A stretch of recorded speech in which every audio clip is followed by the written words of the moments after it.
You may remember Chris Gardner from the movie The Pursuit of Happyness starring Will Smith. There were some major differences between reality and the film. Turns out that in real life, Chris Gardner was neither perfect nor Will Smith. Was the real story hidden from us? He was going to be playing you in a movie. When you were going through this horrible period of your life, did you go, this will make a good movie?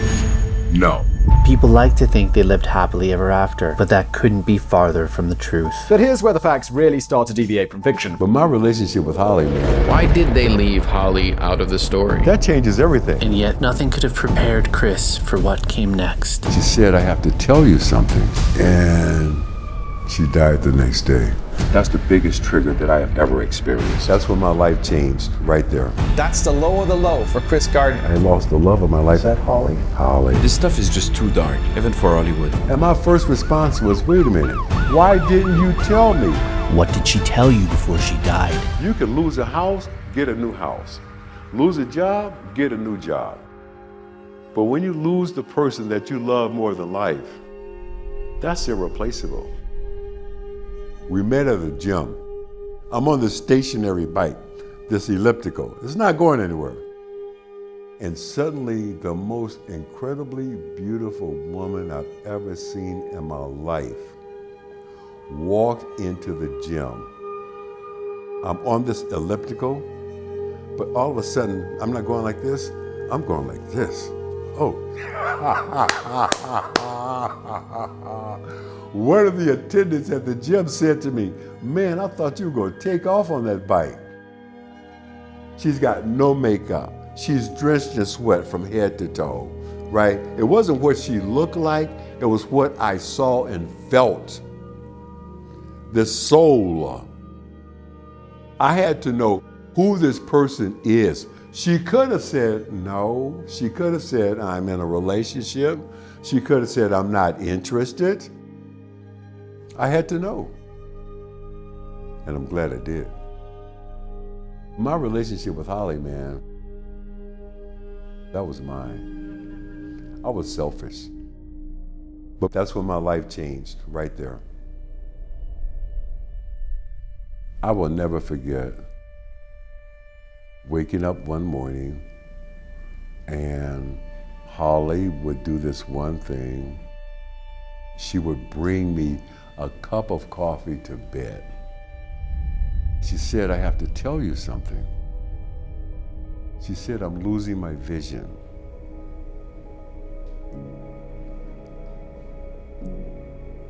And it wasn't the words she said, it was how she said them that made me sit up on the bed. I immediately go to a place called denial. What does that mean? You need some new glasses, we got to get to the ophthalmologist. What does that mean? She said, no, I'm losing my vision. And we find out it's an inoperable brain tumor. We had some serious conversations. You got to tell me what you need. You got to tell me what to do. And what she said to me is, you're already doing it, baby. Just be here. She kept asking me the same question, which was, now that we can see how truly short life can be, what are you going to do with the rest of your life? The very day that we were supposed to go in for our first chemo treatment, Holly had a stroke. Holly had lapsed into a coma. She had not been able to consciously move or respond to any commands physically for months. Before I left the hospital room that night, I leaned down and I said to her, baby, if you want to let go, if you want to stop fighting, I'm okay. I'm gonna be okay. And out of nowhere, I'm standing at the side of the hospital bed. Her leg moves. And I'm standing there, and her foot caresses me. And she died the next day.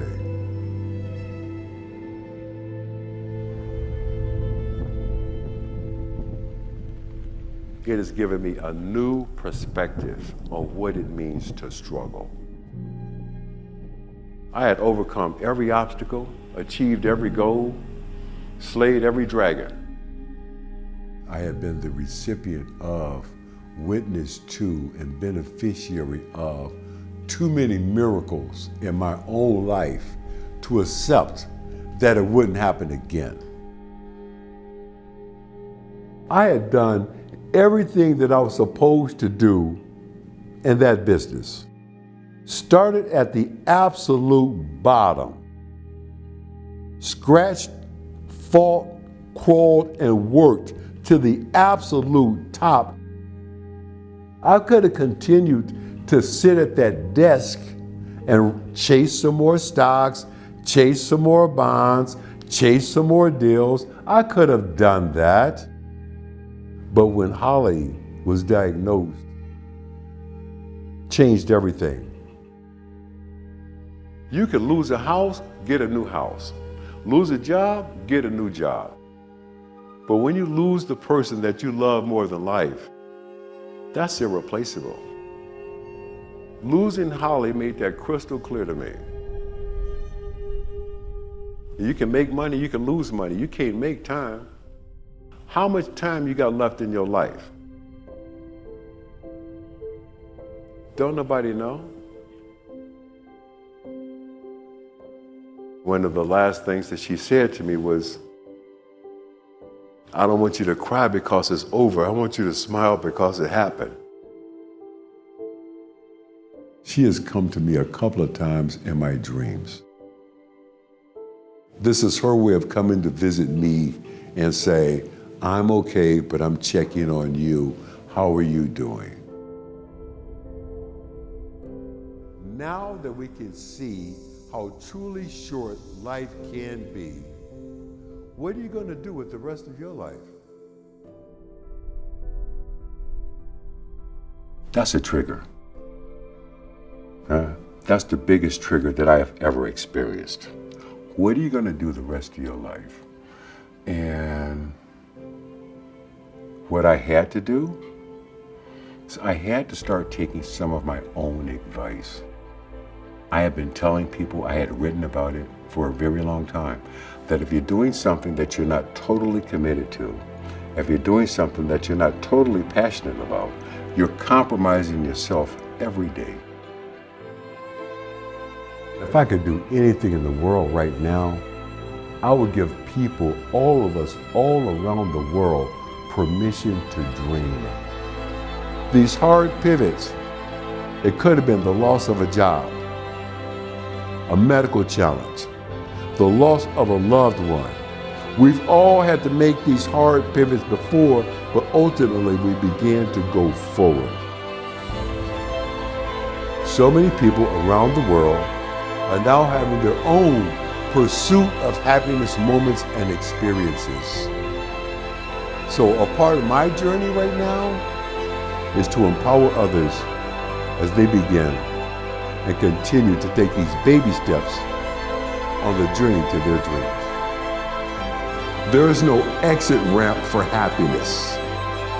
There's no exit ramp for peace, tranquility, beauty.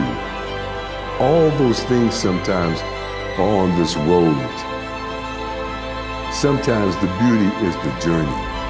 Ryan got grumpier as time went on. He spent more time in his room. I didn't notice that sign. I missed it. I thought I checked in on him. I did every day. How you doing? I'm fine. Okay, I guess you're fine. I didn't realize that fine meant I'm not fine.